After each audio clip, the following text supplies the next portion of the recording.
Everyone, আমি Swarnank and welcome to the new episode of my channel. তো এখন আমি এই ভিডিওতে কথা বলবো হচ্ছে বিনোদিনী একটি নদীর উপাখ্যান সিনেমার দ্বিতীয় গান আজই বড়সড় রাতে, এই গানটা রিলিজ করেছে। তো সেই গানটা নিয়ে কথা হবে।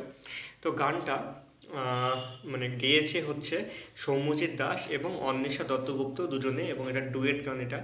আর এটা মিউজিক দিয়েছে হচ্ছে সৌরেন্দ্র এবং সৌম্যজিৎ দুজনে, এবং এই গানটা অরিজিনাল লিরিক্সটা লিখেছে হচ্ছে রামকোহন মুখার্জি পরিচালক। এবং এই গানটার যে শ্যামাগামা গাগানে একটা যে অংশ রয়েছে সেইটা তৈরি করেছেন আমাদের বিশ্বকবি রবিগুরু, মানে বিশ্বকবি কবিগুরু রবীন্দ্রনাথ ঠাকুর। তো গানটা কেমন হলো এবার যদি বলি, তো গানটা আমার কাছে বেশ বেশ ভালো লেগেছে। গানটা যেভাবে কম্পোজিশন করা হয়েছে, যেই লেখাগুলো তৈরি করা হয়েছে, পরিচালক লিখেছেন, সেটা কিন্তু বেশ বেশ ভালো। প্রথম গানটা তো দুর্দান্ত লেগেছিলো, এই গানটাও সেই সাথে পাল্লা দিয়ে কিন্তু বেশ ভালো তৈরি করেছে তারা, এবং বেশ ভালোই এবং খুব সুন্দর সেই গানটা, শুনতে খুব ভালো লাগছে। এবং এখানে আমরা দেখতে পাই যে ওম সাহানি এবং রুক্মিণী মিত্র, তারা দুজনে যে চরিত্রটা করছেন, তাদের মধ্যে যে জুটিটা, সেই জুটিটার মধ্যে একটা প্রেম নিবেদন হচ্ছে এবং প্রেম করছেন তারা। সেই অবস্থাতে এই গানটা চলছে, এবং তাদের মধ্যে সেই সময় যে প্রেম হতো, সেইভাবে তারা একটা সুন্দর কোরিওগ্রাফি তৈরি করে একটা জায়গায় সেই গানটাকে খুব সুন্দরভাবে শ্যুট করেছেন।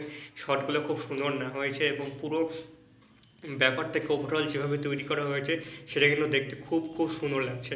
গানটাও খুব ভালো হয়েছে, কোরিওগ্রাফিও ভালো, এবং পুরো পরিবেশটাকে তারা যেভাবে তৈরি করেছেন, আমার মনে হয় সিনেমা হলে সেই গানটা এবং পুরো ভিডিওতে সিনেমায় যে অংশটায় থাকবে, এটা খুব মনে হয় ভালো একটা কিছু হতে চলেছে। প্রথম গান দুটো তো খুব ভালো লাগলো, ট্রেলারও ভালো লেগেছে, টিজারও ভালো লেগেছে। এখন সিনেমাটা যদি এখন সব কিছু দিক দিয়ে খুব সুন্দর হয়ে যায়, তাহলে তো আমার মনে হয় খুব খুব ভালো হবে। এবং রুক্মিণীর একটা বড়সড় হিট কিছু একটা আসতে চলেছে যদি ধরা যায়, এবং সকলের মধ্যে কতটা এক্সাইটমেন্ট আছে সেটা এখন দেখার। তো দ্বিতীয় গানটা আমার বেশ ভালো লাগলো, প্রথম গান কানহার মতোই। দেখা যাক এবার তৃতীয় গানটা কেমন হয়, তৃতীয় গান খুব শিগগিরই আসছে। তো এই ছিল আজকের ভিডিও, আমার কেমন লাগলো অবশ্যই কমেন্ট করে জানিও। আর ভালো লাগে থাকলে অবশ্যই চ্যানেলটিকে সাবস্ক্রাইব করে দিও। কারা কারা এই গানটি দেখেছো এবং আগের গান কানহা গানটি দেখেছো, দুটোই অবশ্যই কমেন্ট করে জানিও। আর যারা দেখোনি তারা কী করছো, এক্ষুনি গিয়ে দেখো।